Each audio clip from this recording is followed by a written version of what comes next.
നമ്മുടെ ജനറേഷനിലെ ഏറ്റവും പവർഫുൾ ആയിട്ടുള്ള ട്രൂത്തുകളിലൊന്നായിരിക്കും everyone's progress is visible. എല്ലാവരുടെയും പ്രോഗ്രസ് ഓൺലൈനിൽ വിസിബിൾ ആണ്. ഒരാള് 2 മാസം കൊണ്ട് 20 കിലോ വെയിറ്റ് കുറയ്ക്കുന്നു. ഒരാൾക്ക് ഗേൾ ഫ്രണ്ട് ഒരു മോട്ടോർ സൈക്കിൾ ഗിഫ്റ്റ് ചെയ്യുന്നു. ഒരാള് 25 വയസ്സിൽ തന്നെ ഒരു ഫ്ലാറ്റ് സ്വന്തമായിട്ട് മേടിക്കുന്നു. അല്ലെങ്കിൽ ഒരാള് അയാളുടെ ഡ്രീം കാർ മേടിക്കുന്നു.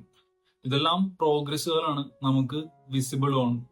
പക്ഷെ ഇതെല്ലാം കണ്ടുകൊണ്ടിരിക്കുന്ന ഒരാൾക്ക് ചിലപ്പോ ഉഫ്, ഞാൻ ഫോളിങ് ബിഹൈൻഡ്, ഞാൻ അവിടെ എത്തുന്നില്ലല്ലോ എന്ന് സ്വാഭാവികമായിട്ടും ചിന്തിക്കാനുള്ള ചാൻസ് വളരെ കൂടുതലാണ്. അപ്പൊ നമ്മുടെ സമാധാനം നശിപ്പിക്കാനുള്ള ഏറ്റവും എളുപ്പ വഴിയാണ് കമ്പാരിസൺ. കാരണം ഇവിടുത്തെ പ്രശ്നം എന്ന് വെച്ചാൽ പ്രോഗ്രസ് വിസിബിൾ ആണ്, പക്ഷെ നമുക്ക് അവിടുത്തെ പ്രോസസ് അത് വിസിബിൾ അല്ല. ഈ കമ്പാരിസണ് ഒരു ആളുടെ പോയിന്റ് ഓഫ് വ്യൂവിൽ നിന്നിട്ട് 4 ആസ്പെക്ട്സ് ആയിട്ട് തിരിച്ചിട്ട് എന്താണ് സംഭവം എന്ന് ജസ്റ്റ് ഒന്ന് സൂം ഔട്ട് ചെയ്തിട്ട് നോക്കാം. നമ്മളെപ്പോഴും നമ്മളെ കമ്പയർ ചെയ്യുന്നത് കൂടുതലും നമ്മളോട് ഏറ്റവും സിമിലാരിറ്റീസ് ഉള്ള ഒരു സംഭവത്തിനോടോ ഒരാളോടോ ആയിരിക്കും, അല്ലെ? ഇപ്പോൾ ആണുങ്ങൾ എടുത്തു കഴിഞ്ഞാൽ കൂടുതലും ആണുങ്ങളോടായിരിക്കും കമ്പയർ ചെയ്യുക, പെണ്ണുങ്ങളോടായിരിക്കും കമ്പയർ ചെയ്യുക. ഈ സിമിലാരിറ്റീസ് എന്ന് പറയുമ്പോൾ അതെന്തോ ആവാം. ഏജ് ആയിരിക്കാം, നമ്മുടെ ഒക്യുപ്പേഷൻ ആയിരിക്കാം, സിറ്റി ആയിരിക്കാം, കോളേജ് ആയിരിക്കാം, നമ്മുടെ ഹോബീസ് ആയിരിക്കാം, സ്കൂൾ ആയിരിക്കാം, എന്തോ ആയിരിക്കാം. പക്ഷെ നമ്മൾ കമ്പയർ ചെയ്യുന്നത് നമ്മളോട് സിമിലർ ആയിട്ടുള്ള ഒരാളോടായിരിക്കും മിക്കപ്പോഴും. ഇപ്പോ നമ്മുടെ ഫ്രണ്ടിന്റെ ഫാദറിന്റെ സാലറി ആയിട്ട് നമ്മൾ നമ്മുടെ സാലറി കമ്പയർ ചെയ്യാറില്ല, അല്ലെ? നമ്മുടെ ഫ്രണ്ട്സ് ആയിട്ടാണ് നമ്മൾ കമ്പയർ ചെയ്യുക. അതായത് സിമിലാരിറ്റീസ് എത്രത്തോളം കൂടുന്നോ ആ കമ്പാരിസന്റെ സ്ട്രെങ്ത്തും അവിടെ കൂടുതലായിരിക്കും. നമ്മൾ മനുഷ്യര് എന്ത് കാര്യമാണെങ്കിലും അതിനകത്തൊരു സെൻസ് കണ്ടെത്തുന്നത് റിലേറ്റീവ് ടേംസിലായിരിക്കും, അല്ലെ? അബ്സല്യൂട്ട് ടേംസിലായിരിക്കില്ല. സിമ്പിൾ ആയിട്ടുള്ള ഒരു എക്സാമ്പിളിൽ കൂടി പറയുകയാണെങ്കിൽ, നമ്മൾ കുറെ നേരം ഐസ് എടുത്ത് കയ്യിൽ വെക്കുന്നു, നല്ല തണുപ്പായിരിക്കും. അത് കഴിയുമ്പോൾ തന്നെ ആ കൈ നമ്മൾ കുറച്ച് വാമായിട്ടുള്ള വെള്ളത്തിൽ മുക്കിക്കഴിഞ്ഞാൽ ആ വെള്ളത്തിന് നല്ല ചൂടുള്ള പോലെ വന്നു. അതേസമയം നമ്മൾ ചൂടുവെള്ളത്തിൽ കുളിച്ചിട്ട് ഈ വാമായിട്ടുള്ള വെള്ളത്തിൽ കൈ മുക്കിക്കഴിഞ്ഞാൽ ചിലപ്പോൾ ആ വെള്ളത്തിന് തണുപ്പുള്ള പോലെ വന്നു. അതായത് നമ്മുടെ ബ്രെയിനിന് അവിടെ ഒരു റെഫറൻസ് പോയിന്റ് ഉണ്ട് കമ്പയർ ചെയ്യാൻ. ചൂട് എന്താണെന്ന് അറിയുമ്പോൾ തണുപ്പും, തണുപ്പ് എന്താണെന്ന് അറിയുമ്പോൾ ചൂടും. ആ റെഫറൻസ് പോയിന്റ് മാറിയപ്പോൾ നമ്മുടെ ഇമോഷനും ഫീലിങ്ങും അവിടെ മാറി. ഇപ്പൊ വേറൊരു ചെറിയ എക്സാമ്പിൾ പറയാം. ഇപ്പൊ നമ്മുടെ ഇന്ത്യൻ ക്രിക്കറ്റ് ടീം എടുക്കാം. അവിടെ പുതിയൊരു ബാറ്റ്സ്മാൻ വരാണ്. ആ ബാറ്റ്സ്മാനെ നമ്മൾ സച്ചിൻ ടെണ്ടുൽക്കറുമായിട്ട് കമ്പയർ ചെയ്യാണ്. അപ്പോൾ പോയിന്റ് ഓഫ് റെഫറൻസ് എന്ന് പറയുന്നത് സച്ചിൻ ടെണ്ടുൽക്കർ ആണ്. അപ്പൊ കമ്പയർ ചെയ്യുമ്പോൾ ചിലപ്പോൾ ചിലർ പറയും, ഓ, സച്ചിനായിട്ടൊക്കെ കമ്പയർ ചെയ്ത ഇവൻ എന്ത്.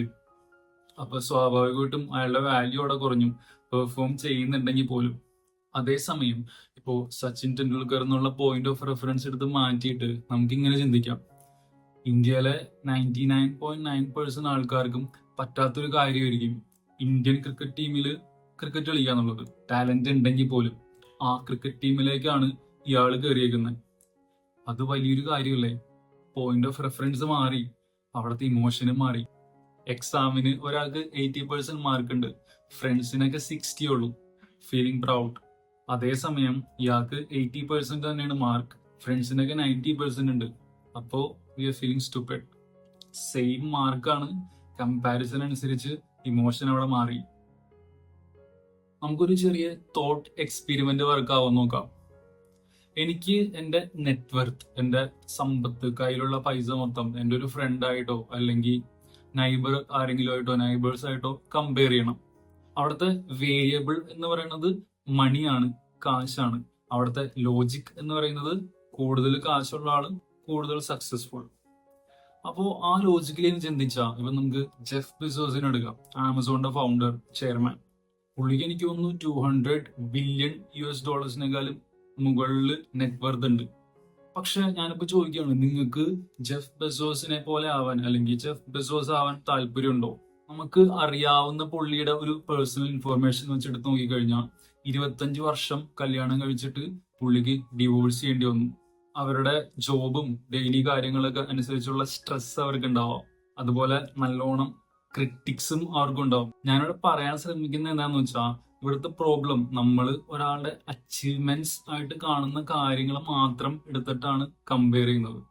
ഇപ്പോ ജെഫ് ബെസോസിന്റെ കാശ്, സമ്പത്ത്, ആൽബർട്ട് ഐൻസ്റ്റീന്റെ ഇന്റലിജൻസ്, ലിയോ മെസ്സിയുടെ ഫുട്ബോൾ പ്ലേയിങ് സ്കിൽസ്, ഇതെല്ലാം നമുക്ക് വേണം. പക്ഷെ അവരുടെ ട്രേഡ് ഓഫ്സിനെ പറ്റി നമ്മൾ ആലോചിക്കാറുണ്ടോ? അവര് എത്ര സ്ലീപ്ലെസ് നൈറ്റ്സ് അല്ലെങ്കിൽ സ്ട്രെസ് ആൻഡ് സ്ട്രെയിൻ ഇത് കൂടിയൊക്കെ അവര് കടന്നു പോയിട്ടുണ്ടാവും.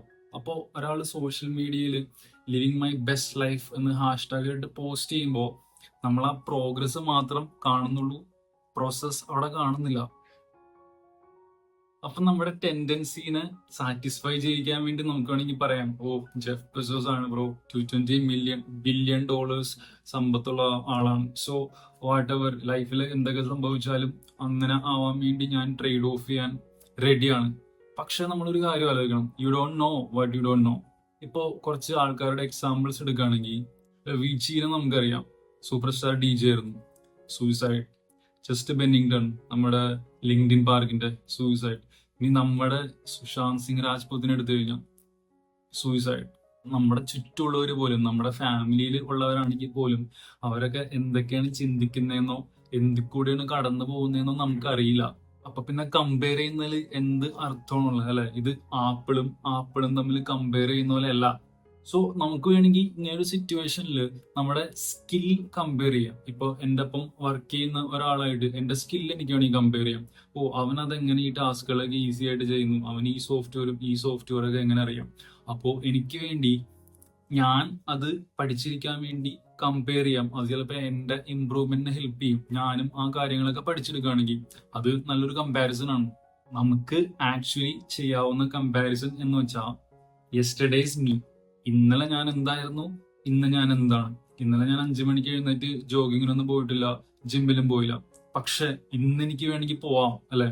അത് ഇന്നലത്തേക്കാൾ ഒരു പ്രോഗ്രസ് ആണ്. That is the only fair comparison.